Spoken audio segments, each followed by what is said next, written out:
Savez-vous ce qu'affirmait le compositeur autrichien le plus célèbre de l'histoire, Wolfgang Amadeus Mozart, s'agissant de son art? La musique, disait-il, n'est pas dans les notes, mais dans le silence entre les deux.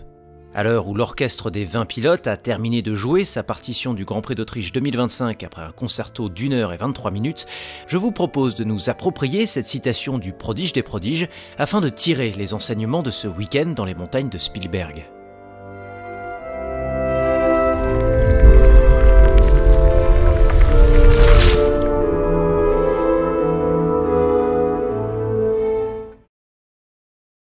Le souvenir du crash de Montréal dont il fut le seul responsable, un historique chargé de ces innombrables fautes commises en Q3 depuis le début de saison. Un manque de roulage incompressible dès le vendredi, fruit d'une absence en EL1 au profit du jeune irlandais Alex Dune. Et surtout la présence ombrageante d'Oscar Piastri et parfois de son DRS à chaque fois que la gomme médium était de mise, soit lors des 20 premiers tours de course et lors des 15 derniers. S'il y a bien une qualité qu'il faut souligner chez Lando Norris, c'est sa capacité à se relever en dépit d'un contexte défavorable à sa réussite. Car comme à Monaco, le Britannique de chez McLaren a répondu tour après tour aux critiques qui voyaient en lui un pilote acculé par l'enjeu. Comme à Monaco, un tour de qualification extraordinaire, près de 6 dixièmes plus vite que son coéquipier, certes privé d'une seconde tentative en Q3 mais plus lent dans l'ensemble, lui permettait de retrouver des bribes du rapport de force d'antan. Et comme à Monaco, la pole fut convertie en victoire, non sans contestation pourtant. Mais en dépit de 2 écarts en début de course, suivi d'un leadership repris aussi calmement que brillamment à Oscar Piastri lors de la passe d'armes du tour 11,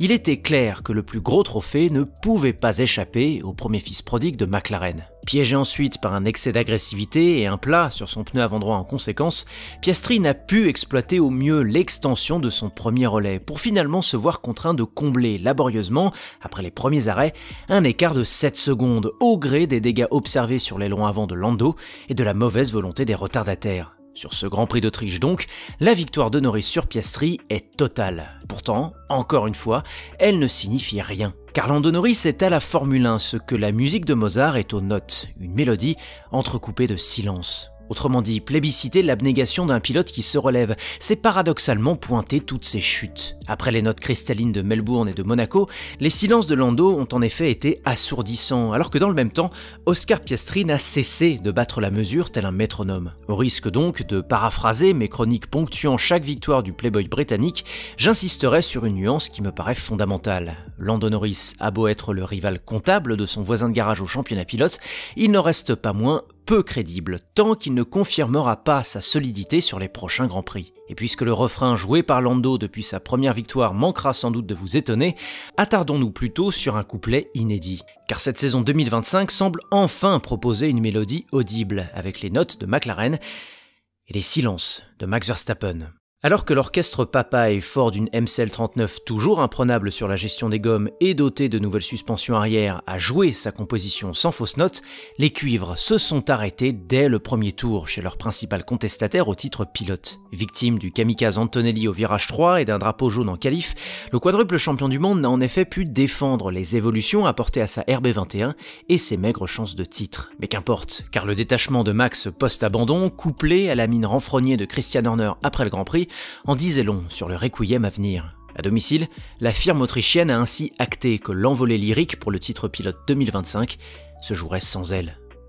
3e et 4e à l'arrivée, à respectivement 20 et 30 secondes du vainqueur et ce, après une qualification convaincante, Charles Leclerc et Lewis Hamilton pourront se féliciter d'avoir accompli le week-end le plus solide de la Scuderia Ferrari en 2025. Un résultat aussi satisfaisant pour le Monégasque sur le podium après avoir laissé sa SF25 à Beganovic en EL1 que pour l'illustre Britannique qui pour la première fois de l'année a semblé relativement en mesure de suivre l'autre voiture rouge en qualif comme sur l'ensemble de la course et de surcroît sur une piste abrasive. Collectivement, l'exécution chez les rouges fut irréprochable sous la houlette du chef d'orchestre improvisé qui était devenu Jérôme D'Ambrosio en l'espace d'un dimanche, même si l'on pourrait arguer que le Muret a directement condamné Lewis Hamilton, contre le gré de ce dernier d'ailleurs, à rester P4 par une stratégie parfaitement calquée sur celle de Leclerc, notamment à l'orée des seconds arrêts. Mais qu'importe, le sujet de discussion, le point névralgique, que dis-je, la focalisation médiatique s'est manifestée sous les traits de cette évolution de plancher pour la SF25, qui selon les dires de cette bonne vieille presse transalpine,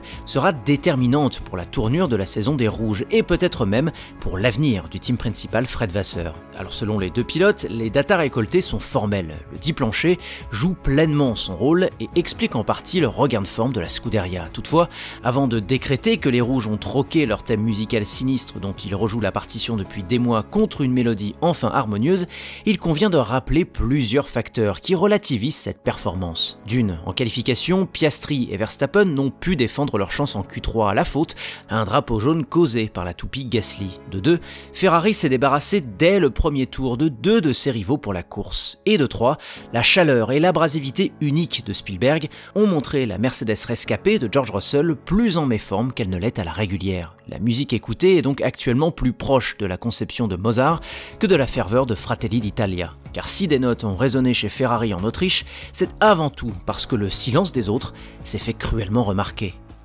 Au sein d'un peloton qui a pleinement profité du carton du premier tour, la musique et ses différentes notes ont pu retentir d'autant plus. Chez Racing Bulls, la magnifique P6 en Ré majeur, ramenée par le meilleur des autres Liam Lawson, marque la résurgence d'un pilote malmené psychologiquement par son passage chez Red Bull et par la comparaison difficile avec son prodige d'équipier Isaac Hadjar. Mais le néo-zélandais, en crescendo depuis Monaco, est parvenu à tout mettre bout à bout en qualif et surtout en course, via une stratégie osée à un seul arrêt et décidée la veille avec le muret. Seul autre pilote à avoir opté pour un pit-stop unique, le virtuose de la Formule 1 que demeure Fernando Alonso, superbe P7 à l'issue d'un Grand Prix mené avec une redoutable intelligence pour se mettre au diapason de Lawson devant lui, bénéficier du DRS toute la course et ainsi se prémunir in extremis de son protégé brésilien en fin de parcours. P8 et P9, Gabriel Bortoleto et Nico Hülkenberg ont continué de délivrer un récital au volant d'une C45 redoutable depuis les évolutions de Barcelone. Et Esteban Ocon a offert pour Haas une énième conclusion harmonique avec le point final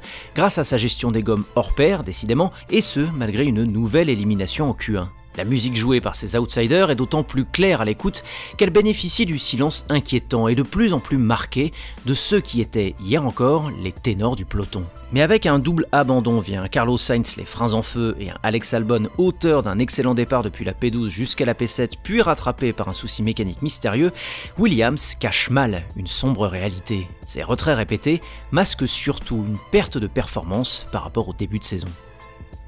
Mozart appréhendait donc la musique via les silences entre les notes. En Autriche, ceux de Red Bull, de Mercedes, de Williams ont autant résonné que les envolées de Norris, Lawson ou Leclerc. À l'instar de la sonate numéro 11, cette saison 2025 ne s'écoute pas seulement dans les démonstrations en piste dont elle nous régale, elle se devine aussi dans les absences, les contretemps et les respirations.